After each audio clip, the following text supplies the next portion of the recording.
Hi friends, welcome back to Velsaran. எல்லோரும் எப்படி இருக்கீங்க? எல்லோரும் சூப்பராக ஹாப்பியாக இருக்கீங்கன்னு நம்புகிறேன். நானும் ரொம்ப ரொம்ப ஹாப்பியாக இருக்கேன். நான் அன்றைக்கி ஸ்டிச் பண்ணோம்ல பஃப் கை ஸ்லீவு, அந்த சாரீ தான் நான் வியர் பண்ணியிருக்கேன். December 2 தான் எங்களோட வெட்டிங் டே. அன்னைக்கு வியர் பண்ணது. அப்படியே உங்களுக்கு இந்த வீடியோ கிளிப்பிங்கை வந்து ஆட் பண்ணியிருக்கேன். எப்படி நல்லா ஃபிட்டாக அக்கிளில் எந்த சுருக்கமும் இல்லாமல் பேக் சைடும் அந்த ரவுண்டு நெக்கு அழகாக அந்த சிக்ஸாக் டிசைன் இருக்குது. பஃப் ஸ்லீவுமே நல்லா தூக்கிட்டு இருக்கு. அந்த இடம் மட்டும் பார்டர் நல்லா ஸ்டிஃபாக இருக்குது. ஓகே, இன்றைக்கி நான் ஓல்டு சேரீயை அம்பர்லா டாப்பாக கட் பண்ணலாம் அப்படின்னு தான் இருந்தேன். பட் இதில் ஓப்பன் பண்ணி பார்த்தப்ப தான் எனக்கு தெரிஞ்சு பார்ட்ரு முந்தானைக்கு மட்டும்தான் இருக்கும்னு நினச்சேன். எல்லா கீழேயுமே இருந்ததுனால சரி இதை ப்ளீட்ஸ் வச்ச டாப்பாக கட் பண்ணிக்கலாம் அப்படின்னு சொல்லிட்டு இது பண்ணுறேன். இதை எப்படி கட் பண்ணுறேன், முதல்ல பாட்டம் எப்படி கட் பண்ணுறேங்கிறத இன்றைக்கி சொல்கிறேன்.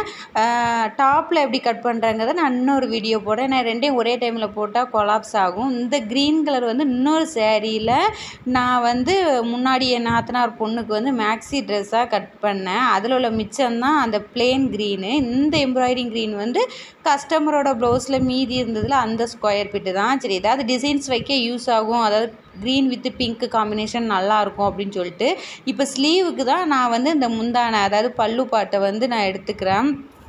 ஏன் அப்படின்னா இதில் தான் பீட்ஸும் இருக்குது, அந்த ரோஸ் ஃப்ளவர் மாதிரி இருக்கிற அந்த டிசைனும் அழகாக இருக்குது. இது நான் ஸ்லீவ் 3/4 ஹேண்ட்ஸாக வைக்க போகிறேன். ஏன்னா எல்போ வரைக்கும் வைக்கிறத விட எனக்கு இந்த மாதிரி ஃபுல் ஸ்லீவாக வச்சா நல்லாயிருக்கும். அதுக்கு ஹேண்ட்ஸோட லென்த்து 17 +1 ஆட் பண்ணுறோம் ஸ்டிச்சஸ்க்காக. ஆல்ரெடி அடிமடிப்பு ஏற்கனவே அதில் பார்டர் இருக்கனால நம்ம மடிக்க மாட்டோம். அதனால் 17.5 தான் நான் எடுத்துக்கிட்டேன். கரெக்டாக இருந்தது. அகலமுமே இப்போ 10 இன்ச்சஸ் அகலம், அதாவது நம்ம ஸ்டிச்சஸுக்கும் ஆட் பண்ணி, இல்லைனா 8 தான் அகலம் +2 10. ஆனால் அதை ரெண்டாக மடிக்கும்போது தான் 10, நம்ம ஓப்பனாக இருக்கும்போது 20. அப்போ 20ன்னு பார்க்கும்போது எனக்கு 22வே இருந்தது. அந்த சைடில் உள்ள பார்டர் மட்டும் நம்ம பிரித்துக்கலாம், இல்லை கட் பண்ணி எடுத்துக்கலாம். ஆனால் நான் இப்போதைக்கு கட் பண்ணலை. கீழே அடி சுற்றளவுமே நான் கட் பண்ணலை. ஏன்னா நான் இதில் லைனிங் கிளாத் கொடுக்க போகிறது கிடையாது ஸ்லீவுக்கு. அதனால் நம்ம ஸ்டிச் பண்ணும்போது கட் பண்ணிக்கலாம்னு சொல்லிட்டு விட்டுட்டேன். இப்போ தான் மெயின் கிளாத்து பாட்டம் இருக்குது பார்த்தீங்களா, எனக்கு லென்த்து 32 வேணும். அதனால் 32 மெஷர்மெண்ட் எடுத்துக்கிட்டேன். பார்டர் எப்படி இருக்குன்னா மேலேயும் இருக்குது கீழேயும் இருக்குது. அந்த லேஸ் மாதிரி உள்ள பார்டர் சில இடத்துல இல்லை. ஏன்னா இது 250 சேரீ, அதுக்கு தக்கன தானே இருக்கும். அதனால் நான் அந்த மீதி தனியாக கட் பண்ணி வச்சுருக்க பீஸை நான் தரையில் கிடக்கு பார்த்தீங்களா, அதில் உள்ள பார்டரை லைட்டாக பிரித்து எடுத்துட்டோம்னா வந்துடும். அதை நம்ம மெயின் கிளாத் கட் பண்ணி வச்சுருக்கோம்னா அதில் இல்லாத இடத்துல ஸ்டிச் பண்ணிக்கலாம். இப்போ லைனிங் கிளாத்தை எப்படி மடிக்கிறேன்னா, ஃபஸ்ட்டு ஒரு மடிப்பு, அதுக்கப்புறம் ரெண்டாவது மடிப்பு, இப்படி 4ஆக மடித்து வச்சிட்டோம் அப்படின்னா 4னா 4 கிளாத்து வரும், அந்த லைன் வரும். ஆனால் மடிக்கிறது 2 மடிப்பு தான் மடிப்போம். ஒரு பக்கம் ஒரு ஓரம், சாரி 2 ஓரம் ஒரு மடிப்பு, இன்னொரு பக்கம் 2 மடிப்பு உள்ள இன்சைடாக இருக்கும். அந்த மாதிரி மடிச்சுக்கணும். இப்போ பேப்பரில் உங்களுக்கு காமிக்கிறேன். ஏன்னா தரையில் போட்டு காமிக்கும்போது நான் அந்த டேப்போட அளவு தெரிய மாட்டேக்கு. இப்போ நம்ம ஒரு ஃபோல்டு பண்ணுறோம். ஃபோல்டு பண்ணும்போது ஆட்டோமேட்டிக்காக ரைட் சைடில் 2 மடிப்பு இருக்கும், லெஃப்ட் சைடு 2 ஓரம் இருக்கும். அதை நீங்கள் எப்படி வச்சுக்கினாலும் மடித்து வச்சுக்கலாம்.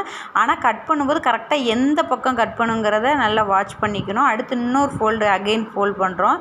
ஃபோல்ட் பண்ணும்போது ஆட்டோமேட்டிக்காக என்ன ஆகும், 2 மடிப்பு உள்ளே போயிடும்.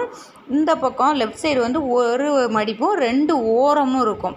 ஓரம்னா அந்த ஓப்பன் கிளாத்து இருக்கும். இப்போ என்ன பண்ணுறோம் அப்படின்னா, அந்த 2 மடிப்பு இருக்குது பாருங்கள் கார்னர், அதை அப்படியே கிராஸாக உள்ளே ஃபோல்டு பண்ணுறோம். ஃபோல்டு பண்ணும்போது எப்படி வரும்னா, இப்படி ஒரு மாதிரி டைமண்ட் ஷேப்பு, ஆனால் கிராஸில் வரும். இப்படி வரும்போது இந்த பக்கம் நான் சொன்னேன்ல 2 ஓரம் ஒரு மடிப்பு, இந்த பக்கம் 2 மடிப்பு இருக்கும். இப்போ மேலே இடுப்பு சுற்றளவு தான் அந்த கர்வ் வரைகிறேன். அது எப்படி அளவு, நான் என்னோடய அளவை சொல்கிறேன். 18 இருக்குன்னா 2 ஸ்டிச்சஸ்க்காக ஆட் பண்ணுவோம், 20 ஆகும். நம்ம 4ஆக மடிக்கிறதுனால 4ஆல் டிவைட் பண்ணால் 5 கிடைக்கும். ஆனால் 1 இன்ச் கீழே தள்ளி, 5 அளவு எடுத்துகிட்டு 1 இன்ச் கீழே தள்ளி கர்வாக தான் கட் பண்ணிக்கணும். அப்போ தான் நம்மளை மாதிரி அடல்ட்டாக உள்ளவங்களுக்கு அந்த கர்வ் டிசைன் அந்த வயிறு பக்கத்தில் இருக்கும்போது அழகாக இருக்கும். சின்ன குழந்தைங்களுக்கு தான் ஸ்ட்ரெயிட்டாக கட் பண்ணுவாங்க. இப்போ நான் 32 போட்டதை ஏன் 30ஆக மாற்றுறேன் அப்படின்னா, லைனிங்க்கு 30 தான் இருக்கணும். மெயின் கிளாத்து தான் 32 இல்லை 33. அதாவது மெயின் கிளாத்தை விட லைனிங் கிளாத்து 2 இன்ச்சஸோ 3 இன்ச்சஸோ கம்மியாக தான் வைப்போம். நம்ம அந்த மாதிரி வச்சுக்கணும்.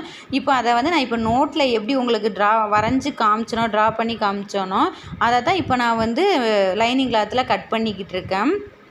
இது வந்து ஏன் அம்பர்லா கட்டிங்னா ப்ளீட்ஸ் தானே நான் வைக்க போகிறேன், இதுக்கு ஏன் லைனிங் அம்பர்லா பண்ணுறோம் அப்படின்னா, நமக்கு வந்து மேக்ஸிமம் ஸ்டொமக் தெரியக்கூடாது அப்படின்னு நினப்போம்.